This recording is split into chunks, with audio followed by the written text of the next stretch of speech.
Something that I wish I knew when I was a young boy, a YN, was to always move in accordance with what you want for your life, with your vision, and never move in accordance to the vision of another person, a family member, a friend, someone you're in a relationship with. Always move in accordance to your vision, because ultimately you're the one that has to walk the road, but you're the one that carries the inner sight. If you don't see the vision that someone else has for you and you just follow it,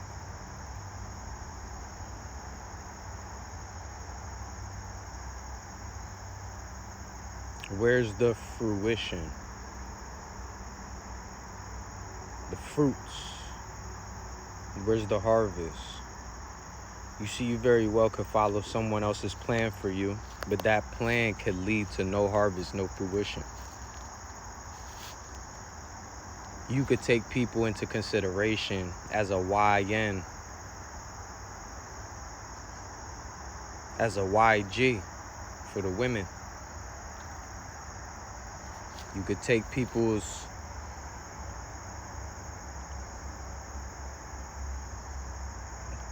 thoughts for you into consideration, you know. So much so to where you neglect the own vision that you have for yourself. And without a vision, the people perish.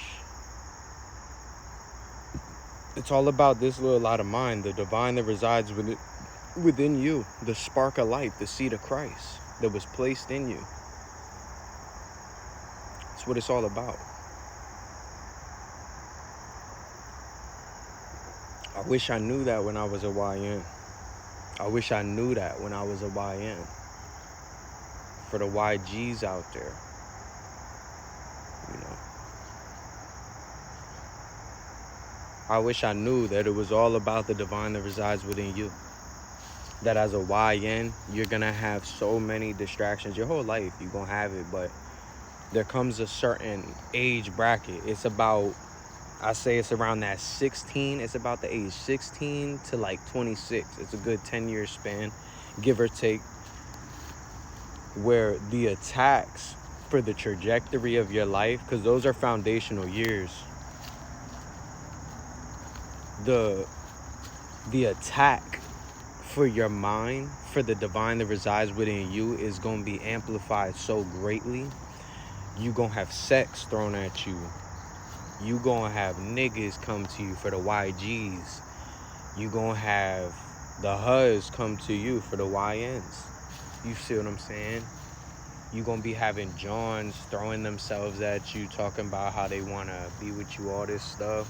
You going to have niggas coming to you, YGs, talking about how they want to be with you. They trying to wife you. They want you to be their baby mom, all this shit. All this shit. You know what I mean?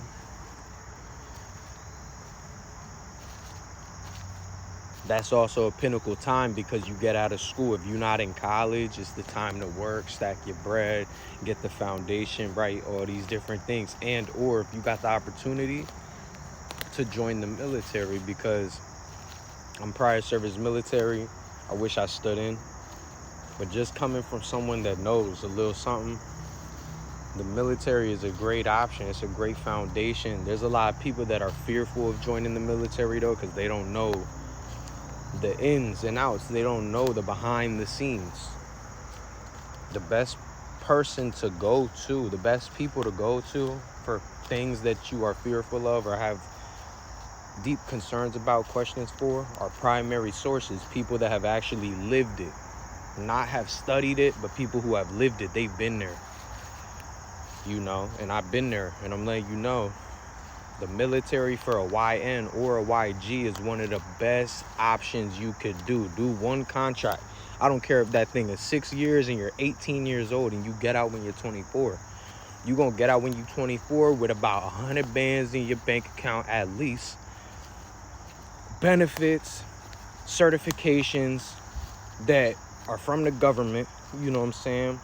Experience with people in the professional workforce, XYZ. You know what I mean? The opportunity you're going to have, the stability you're going to have, the stable paycheck you're going to have, the benefits you're going to have. You see, but when you a YN, a YG, you trying to think, like, it's not wrong, because I thought like this too. You trying to think like a old head 40-year-old nigga that's trying to take care of a whole family. Nigga, you got to get the foundation for yourself before you try to foundationalize anybody else.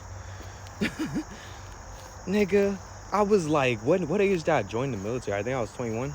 Nigga, I was like 21 trying to foundationalize me, a whole other John. You see what I'm saying?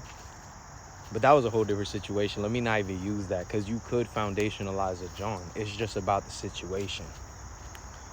But you want to focus on you first. That's what I'm trying to get at. You see what I'm saying? You don't want to be like, oh, let me factor in this person in my decisions. Nigga, you young as fuck. I promise you probably not going to be talking to them. Chances are it's greater than 50%. You not going to stay with them. There is rare cases in this world. I've seen it, and it's a beautiful thing to see. Like when you see a nigga with someone and a John with someone for like months. You see what I'm saying? I said months. Years. I said months. That's crazy. But when you see someone together for years and shit like that, it is a beautiful thing. Because you realize that they had to have really made it through some things and developed a certain foundation in order to make it that long. And to build something to stand the test of time and all these things. But one thing that I wish that I had when I was a YN, and also for the YGs as well, do not allow anyone, anything to interfere with the decisions that you make. Always make the decisions from a clear-sighted, clear-headed place that is for you in the present moment and for your future only, not factoring in anyone else. If you're in a relationship, obviously factor them in, but that's about 5%.